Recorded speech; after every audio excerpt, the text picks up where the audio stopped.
크리스찬 칼럼니스트 중에 리 앤더슨이라고 하는 분이 있습니다. 이분이 선글에 보면 이런 이야기가 나옵니다. 한 신앙이 좋은 자매님이 계셨는데 불치의 질병에 걸렸습니다. 의사로부터 3개월밖에 살 수 없다는 진단을 받은 후에 이 자매님은 자신의 모든 것을 정리하기 시작했습니다.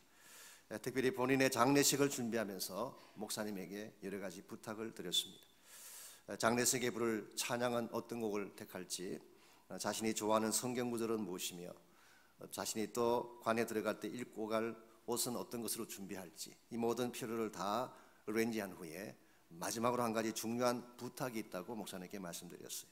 뭐냐 그랬더니 관 속에 누워있는 자신의 오른손에 폴크 하나를 들려달라고 부탁을 했습니다. 일반적으로는 성경책을 넣어주든지 값진 보석 같은 것을 넣어달라고 해야 되는데 왜 폴크를 넣어달라고 했을까? 이 자매에게 여쭤봤더니 설명이 다음과 같았습니다. 어릴 때 어머니가 저녁 식사를 준비해서 주시고 식사가 끝나갈 무렵이면 항상 하시던 말씀이 있대요. 얘야, save your fork. 너의 폴크를 버리지 말고 킵해라. 우리식으로 표현하자면은 아직 숟가락 놓지 말라, 이제 그런 뜻이에요.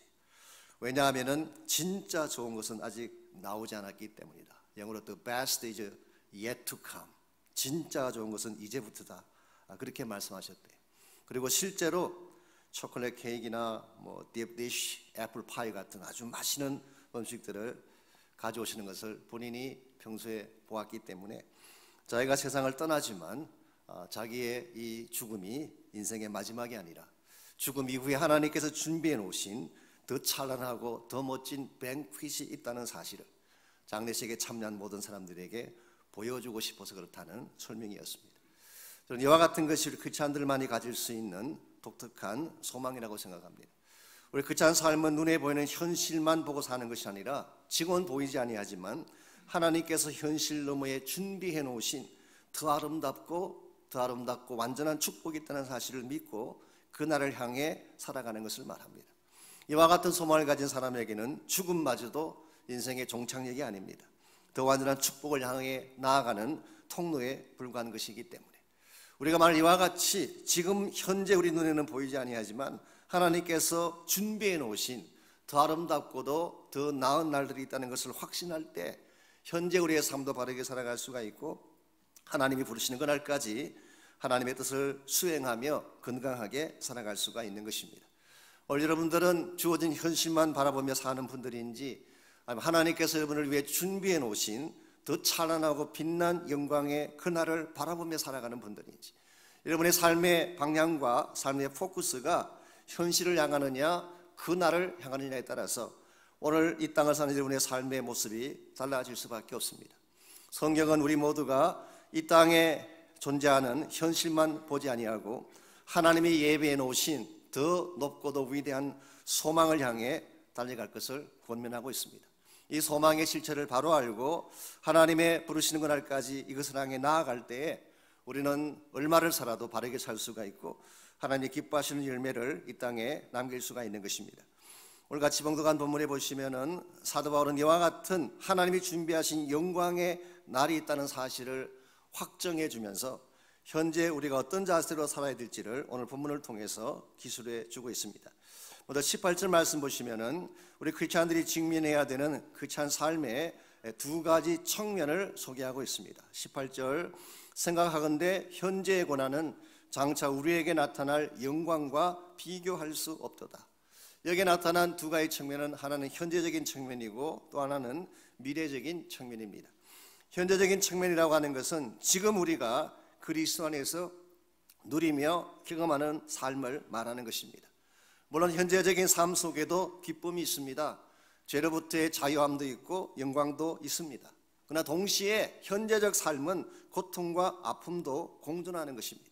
왜냐하면 우리의 구원이 아직은 완성된 것이 아니기 때문에 바로 이와 같은 사실을 현재적 고난이라고 불렀어요. 오늘 많은 성경 해석자들이 현재 우리가 당하는 고난을 박해나 핍박을 받는 것으로 해석을 했습니다마는 물론 그것도 포함되어 있겠죠.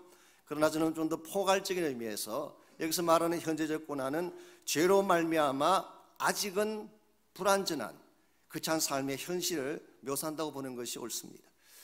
지난번에도 말씀드린 것처럼 우리가 예수를 믿은 이후에도 스틸 우리 삶 속에는 문제가 남아 있습니다. 아픔도 남아 있고 상처도 있고 다툼도 있고 분쟁도 있는 것이죠. 우리의 인격이 아직 완전해지지 않았기 때문에 일어나는 현실입니다. 뿐만 아니라 환경적인 고통도 우리를 공격할 때가 많습니다. 이 땅이 가시를 내고 은근키를 내어서 우리 삶을 고통스럽게 몰아넣을 때가 있는 것이 사실이죠. 왜 하나님은 이와 같이 우리 현실 삶 속에 고난의 문제를 깨끗하게 처리하지 않고 남겨두신 것일까? 이유는 아직은 이 땅이 우리가 살 영원한 터전이 아니기 때문입니다. 그러나 언젠가 때가 되면 하나님께서 이 모든 것들을 다 회복하시고 완전하게 만드실 영광의 날이 찾아오는데, 그것을 오늘 성경은 우리에게 나타날, 장차 우리에게 나타날 영광이라고 표현했습니다. 이것을 우리는 크리스찬 삶의 미래적 측면이라고 부를 수가 있습니다. 하나님께서 여러분과 저를 위해 준비해 놓으신, 그리고 완전한 모든 것들이 성취되어질 영광의 그날이 어느 날을 말하는 것일까요? 19절 말씀 보시면 그날에 대한 암시가 나와 있습니다. 피조물이 고대하는 바는 하나님의 아들들이 나타나는 것이니 그랬어요. 이 하나님의 아들들이 나타난다, 이 표현은 바로 예수님의 재림을 묘사한 것입니다. 오늘 본문은 아니지만 데살로니가전서 4장 14절에 보면 이런 약속이 나옵니다. 이와 같이 예수 안에서 자는 자들도, 즉 크리스찬들을 말하는 것이죠, 하나님이 그와 함께 데리고 오시리라. 주 예수 강림하시는 그날 주님만 홀로 오시는 것이 아니라 앞서간 모든 성도들이 다 부활하여서 그 성도들을 데리고 이 땅에 다시 오신다는 뜻입니다. 바로 이 날이 우리에게 오게 되면 비로소 우리의 구원이 완성되어지고 깨어지고 부서진 피조물들이 그 원형을 회복할 뿐만 아니라 이번 우리의 썩을 육신마저도 다시는 썩지 아니할 영광스러운 몸을 입고 하나님과 영혼을 보내게 되는 것입니다. 이것을 성경은 구원의 완성이다 부르기도 하고, 혹은 신학적으로 영화라고 말하기도 합니다. Glorification. 지금 사도 바울은 로마서의 구원론을 설명하는 중에 칭의에 대한 말씀을 했고, 지난주에는 성화에 대한 말씀을 했는데, 오늘 본문을 통해서는 우리 구원의 마지막 단계인 영화에 대해서, Glorification에 대해서 소개를 하고 있습니다.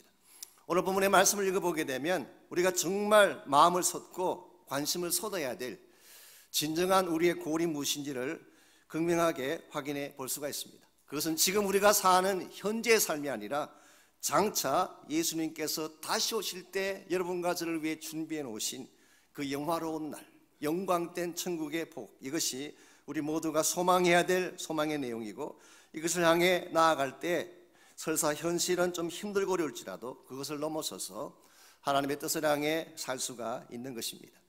오늘 여러분의 마음속에도 이 소망이 있기를 바랍니다. 주어진 현실만 바라보면서 낙심하고 실망할 것이 아니라 우리에게는 더 나은 날이 있다, 더 완전하고 복된 축복이 기다리고 있다. 우리가 현재 사는 삶도 좋긴 하지만 그러나 the best is yet to come, 더 아름답고 더 완전한, 더 거룩한 영광의 날이 우리 앞에 기다리고 계심을 믿고 살아가는 것, 이것이 분명해질 때 여러분과 제가 바른 삶을 추구할 수가 있고 하나님의 기뻐하는 열매도 남길 수가 있습니다. 우리가 어떻게 할 때 주어진 현실을 넘어서서 주님이 예배하신 최상의 그날을 향해 살아갈 수가 있을까요? 오늘 본문에 보시게 되면 현실을 넘어서서 하나님 영광을 바라보며 사는데 꼭 필요한 세 가지 삶의 원리가 오늘 본문에 소개되어 있습니다. 첫 번째가 고통의 의미를 아는 것입니다. 이 고통의 의미를 깨닫지 못하면 현재적 고난을 넘어서서 영광으로 나아갈 수가 없습니다. 우리가 이미 다 경험하는 것입니다만은 이 땅을 살아가는 한 우리가 피할 수 없는 현실 하나가 있죠. 그것은 바로 고통과 아픔입니다. 어느 누구도 이 고통의 상황은 피해갈 수가 없습니다. 우리 모두가 반드시 겪어야 될 과정이죠. 그런데 한 가지 명심해야 될 중요한 사실은 우리에게 주어진 고통이 어떠한 고통이든 그리스도 안에서 주어진 고통은 의미가 없는 고통이 아니라 의미가 있다는 사실입니다. 이것을 우리가 바로 알 때에 설사 우리에게 주어진 고통이 있을지라도 그것을 극복해낼 수가 있는 것입니다.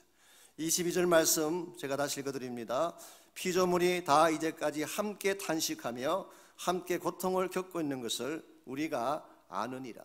여기서 사도 바울은 우리 모두가 인식해야 될 중요한 사실 하나를 밝히고 있습니다. 그것은 뭐냐고 하면 지금 이 땅에 존재하는 모든 피조물이 탄식하고 있다는 사실. 그런데 이 탄식은 탄식으로 끝나는 것이 아니라 함께 고통도 통과하고 있다, 그렇게 말씀합니다. 얼핏 이 말씀을 읽게 되면 우리 현실을 좀 비관적인 측면에서 소개하는 것처럼 보이지만 사실은 이 말씀 속에 희망이 담겨져 있습니다. 왜냐하면 신음한다고 하는 것, 탄식한다고 하는 것은 그로닝한다, 신음소리를 낸다, 견딜 수 없어서 아파하는 아우성을 말하는 것입니다. 그런데 우리가 신음소리를 내는 것은 사실이지만, 탄식하는 것은 사실이지만 고통을 통과하고 있다, 이 사실을 바울은 밝히고 있습니다. 여기서 말하는 고통은 그냥 고통이 아닙니다. 많은 영어 번역들이 그것을 잘 반영해서 번역을 했습니다만 이것은 산모가 아기를 낳을 때 겪게 되는 레이버링, 산고의 고통을 말하는 것입니다. 그래서 많은 영어 번역들이 in the pains of childbirth, 어린아이를 이 땅에 낳게 할 때에 겪게 되는 고통이라고 번역한 것을 볼 수가 있습니다. 동일한 아픔이라도 산고의 아픔은 의미가 다르죠. 왜냐하면 이 고통 뒤에는 새 생명이 탄생할 것이기 때문에. 오늘 사도 바울은 크리스천들이 겪게 되는 고통이 단순한 고통이 아니라, 단순한 아픔이 아니라 이 고통 뒤에는 하나님께서 준비해 놓으신 더 아름답고도 빛난 열매가 있음을 밝히고 있습니다. 오늘 여러분과 제가 이 사실을 바로 인식하고 나에게 고통이 왔을지라도 이것을 믿음으로 잘 극복해 내기 시작할 때 이 고통은 더 값진 열매를 우리에게 안겨주는 것입니다. C.S. 루이스는 그런 말을 했습니다. 고통은 하나님의 메가폰이다, 그런 말을 했어요. 평소에는 잘 들리지 않던 하나님의 음성, 이것이 고통 중에 들리게 된다는 뜻입니다. 제임스 알렌이라는 분은 이렇게 말을 했습니다. Suffering reveals character.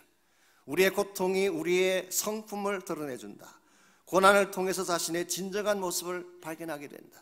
우리가 모든 것이 편안할 때는 내가 누구인지를 몰랐는데, 내 실체가 무엇인지를 깨닫지 못했는데 고통의 시련의 과정을 통해서 비로소 자신의 진정한 모습을 발견한다는 사실을 말씀했어요.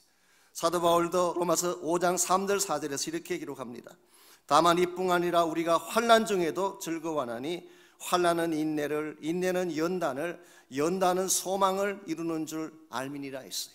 우리에게 주어진 환난이나 우리에게 주어진 고통은 그것으로 끝나는 것이 아니라 인내를 만들어내고 연단을 만들어내고 궁극적으로 우리의 소망을 이루게 한다, 그렇게 말씀하고 있습니다. 오늘 여러분의 삶 가운데도 여러분은 원치 않았지만 찾아온 고통이 있을지 모릅니다. 육신에 주어진 질병의 고통도 가능하고, 가정에 주어진 아픔도 가능하고, 심지어는 환경적으로 찾아오는 가난이나 또 핍절함의 고통도 여러분이 경험할 수가 있습니다. 그러나 우리에게 주어진 이 고통은 고통으로 끝나는 것이 아니라 반드시 하나님이 준비해 놓으신 더 아름답고 값진 열매가 기다리고 있다는 사실, 여러분 이 사실을 바르게 이해하고 고통 중에도 하나님을 바라보게 되면 고통은 변화여 축복이 되고 여러분을 더 성숙한 그리스도인으로 만들어 주는 것입니다. 이 자되던 당시에 미국의 국방장관을 역임하신 분이 뉴턴 베이커라는 분이신데요, 이분이 한 번은 불란스에 있는 한 야전병원을 방문을 했습니다. 거기에는 많은 다친 미군 군사들이 거기 입원해 있는데요, 그는 거기에서 침상 위에 두 다리와 두 팔을 모두 잃어버리고 마치 축구공처럼 비참한 모습으로 누워있는 한 병사를 보게 됐습니다.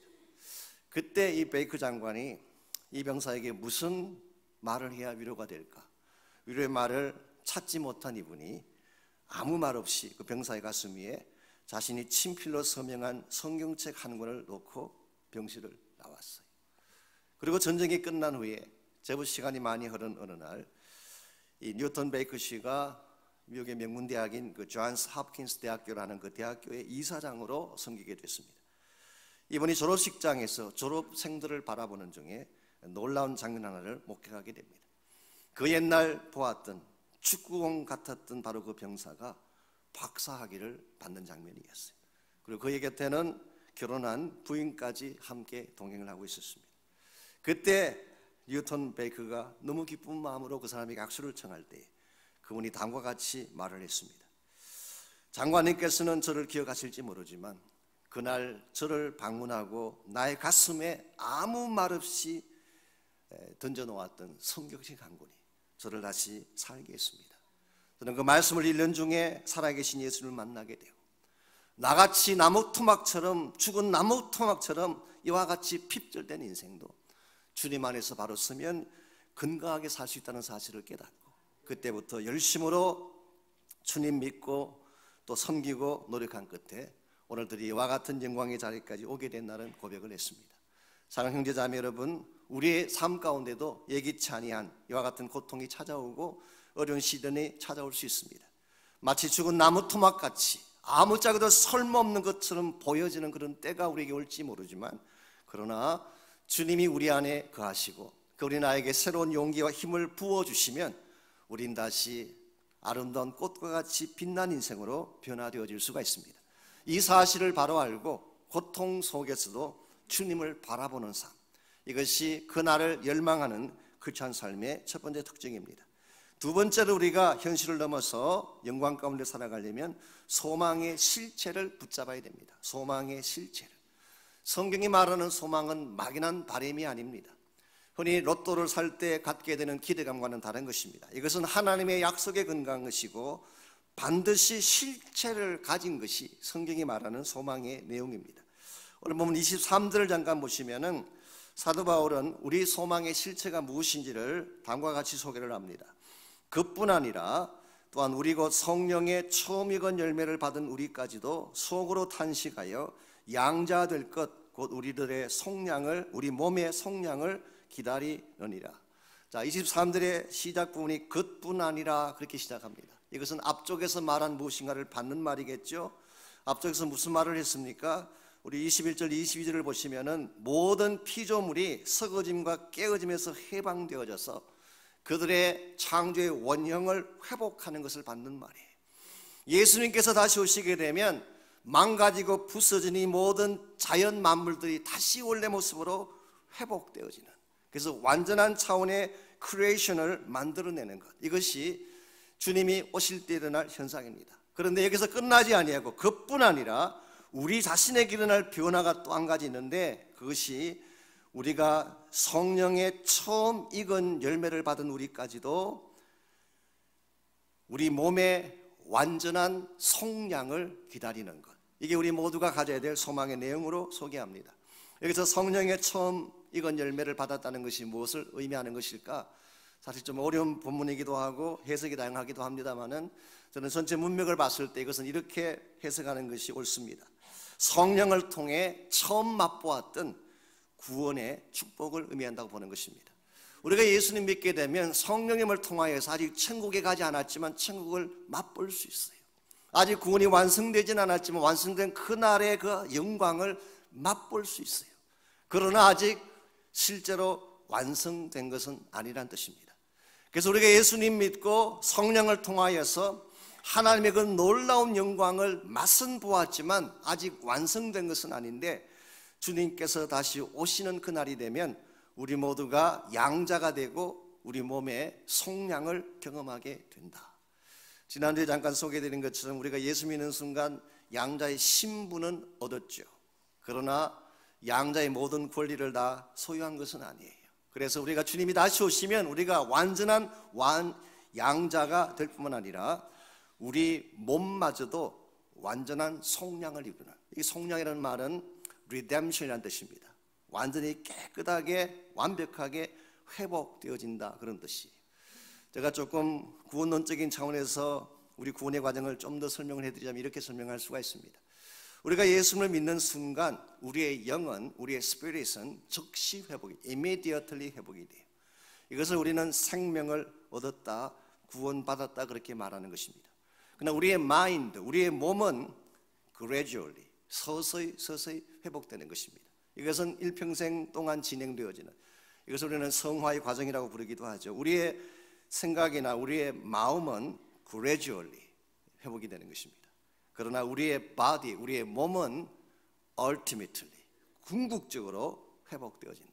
여기서 말하는 궁극적인 회복이라는 말이 바로 예수님과 똑같이 영화로운 부활된 몸을 입는 것을 말하는 것입니다. 이거 우리가 붙잡아야 될 소망의 실체예요.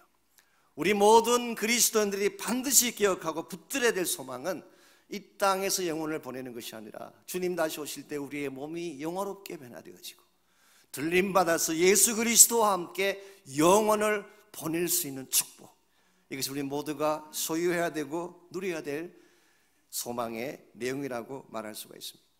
언젠가 제가 신학교에서 강의를 하는데 학생 한 분이 질문을 냈어요.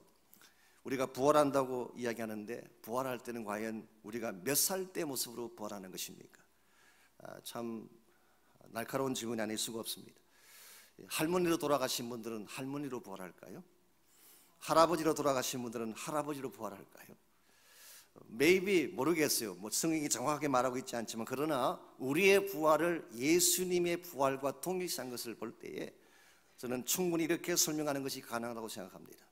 우리의 인생 가운데서 우리의 최전성기 때의 모습이 있죠. Ideal state of a body, 우리 몸의 최전성기 때의 모습, 그 모습으로 다시 부활한다고 볼 수가 있어요. 믿습니까? 제가 지금은 좀 폭삭 같지만 저도 옛날에는 괜찮았거든요. 30대를 보십시오. 얼마나 밝고 정말 검은 머리 휘날리면서 잘 나가던 시절이 있었는데, 시간이 흐르니 그렇게 삭긴 했지만 제가 부활할 때는 아마 30대 그 빛난 얼굴로 부활할 거예요. 그랭 로리 목사는 설교 중에 그런 이야기 하셨습니다. 본인은 주님 다시 오시는 걸 참 기다리는데 그 이유 중에 하나가, 그분은 머리가 없었어요. 그런데 주님께서 다시 오시게 되면 그가 부활할 때는 I will get my hair back, 내 머리가 다 돌아오지 아니할까. 30대 때 금빛 머리 휘날리며 달리던 그때 모습을 희상하면서 본인은 기뻐한다는 고백을 들은 적이 있습니다. 오늘 여러분과 제가 구원의 완성이 이르게 되면 우리 모든 사람은 다 빛난 모습으로 바뀌어지는 것입니다. 남자 여자 상관없이, 잘난 사람 못난 사람 상관없이 우리 모두는 다 미남이 되고 미녀가 되는 줄 믿습니다. 정말 주님이 오시면 그때 우리가 퍼펙트한 영과 우리 몸과 마음 전체가 다 회복되어져서 full redemption, 완전한 속량을 이루게 되는 것, 이것이 우리 모두가 사모해야 되고 붙잡아야 될 소망의 실체인 것입니다. 오늘 여러분께서 만일 마음 가운데에 이와 같은 소망을 가슴에 붙잡고 살아가시게 된다면, 현재 우리의 삶이 조금 힘들어도 그걸 넘어설 수가 있어요. 이 땅이 전부가 아닌 것을 알기 때문에 내 몸에 육신의 질병이 찾아오고 고통이 찾아와도 그것을 극복할 수가 있습니다. 우리의 몸은 궁극적으로 부활할 영광된 몸으로 변할 것이 확실하기 때문에 오늘 우리가 이 소망의 실체를 가질 때 현재 우리에게 주신 삶도 건강하게 이루어갈 수가 있고 하나님의 기뻐하시는 뜻도 감당해 드릴 수가 있습니다. 이와 같이 우리가 현실을 넘어서 하나님 영광의 그날을 향해 달려가려면, 첫째는 우리에게 주어진 고통을 잘 억셉트하고 믿음으로 그것을 넘어설 수 있어야 돼요. 두 번째는 우리 소망이 진짜 무엇인가, 소망의 실체를 여러분이 꼭 붙잡으셔야 됩니다. 마지막 세 번째로 필요한 것이 이와 같은 소망의 날이 올 때까지 기다림의 인내를 배워야 합니다. 기다림의 인내. 우리 한국 분들에게는 조금 어려운 주문일지 모르겠습니다만 우리는 급한 사람들이니까, 그러나 성경이 말하는 참된 축복의 열매를 맛보기를 원한다면 인내하며 기다리는 것을 배워야 하는 것입니다. 24절 25절을 보겠습니다. 우리가 소망으로 구원을 얻었음에 보이는 소망이 소망이 아니니 보는 것을 누가 바라리요. 만일 우리가 보지 못하는 것을 바라면 참음으로 기다릴지니라. 눈에 보이는 것은 소망이 아닙니다. 이미 우리가 이루어진 사건이고 보고 있는 것이기 때문에, 우리가 일반적으로 소망이라고 말을 할 경우에는 보이진 않지만, 지금 내 눈앞에 이루어지진 않았지만 하나님이 약속하셨기에 반드시 이루어지는 것을 성경은 소망이라고 부르고 있습니다. 자, 이와 같은 소망을 우리가 이루려면 뭐가 필요하다고 했습니까? 참음으로 기다려야 할지니라. 오늘 여러분과 제가 하나님께서 주시길 원하는 그 복을 받기를 다 원하시는데 어떠한 축복도 하루아침에 이루어지진 않아요. 여러분과 제가 어떤 성취를 갈망하면서 기도하는데 이것이 하루아침에 즉각적으로 이루어지지 않는 경우가 더 많습니다. 우리의 자녀가 변화되어져서 주께로 돌아오는 것, it may take time, 시간이 많이 필요할지 모르겠어요. 혹은 여러분 가운데 배우자가, 남편이나 아내가 변화되지 않았기에 기도하는 분이 계신다면 이것도 하루아침에 변할 수 없습니다. 참고 견디고 기다리는 시간이 필요해요. 현재 겪고 있는 시련이 너무 힘들어서 고통을 당하는 분 혹시 계실지 모르지만 이 고통이 끝나고 축복의 아침이 찾아오려면 인내하며 기다려야 하는 것입니다. 그래서 야고보서 5장 11절은 다음과 같이 기록을 하고 있습니다. 보라, 인내하는 자를 우리가 복되다 하나니 너희가 욥의 인내를 들었고 주께서 주신 결말을 보았거니와 주는 가장 자비하시고 긍휼히 여기시는 이시니라. 야고보 선생은 우리가 인내해야 될 대표적인 example로 욥의 인내를 들고 있습니다. 욥의 인내가 어떤 차원의 인내였나요? 여러분 아시는 바대로 그는 하루아침에 전 재산을 다 잃어버리고도 하나님을 원망하지 않았던 인내였습니다. 하루아침에 자신의 자녀를 잃어버리고 자신의 건강도 뺏겨버렸지만 끝까지 하나님을 찬양했던 인내였어요. 심지어 자기 부인이 하나님을 욕하고 죽으라는 말을 했지만 우리가 하나님께 복을 받아 선적 화도 받지 않겠느냐 선포하고 끝까지 입술로도 범죄하지 아니한 임재였어요. 심지어는 자신의 세 친구가 찾아와서 가슴에 못을 박고 비수를 꽂았지만 끝까지 그들을 향하여 분노하지 아니하고 하나님 앞에 믿음으로 서기를 원했던 욥의 인내. 이와 같은 인내는 반드시 하나님이 예비하신 결말이 주어진다. 욥기서를 읽어보십시오. 결국 욥의 마지막 결론 부분에 어떤 축복에게 임하게 되나요? 그러니 고난의 과정, 시련의 과정을 통과하는 중에 인내하고 참고 시련을 극복하며 이겨나가는 과정을 통하여서 비로소 그는 눈을 뜨고 하나님을 보게 됐어요. 지금까지 귀로 듣기만 했던 그 하나님을 직접 눈을 떠서 보게 되는 축복 뿐만 아니라 하나님을 보는 순간 자신의 실체를 깨닫고 얼마나 본인이 악하고 불의한 자인가를 깨닫고 죄를 뒤집어쓰고 회개하는 축복. 이게 사실은 영적인 회복입니다.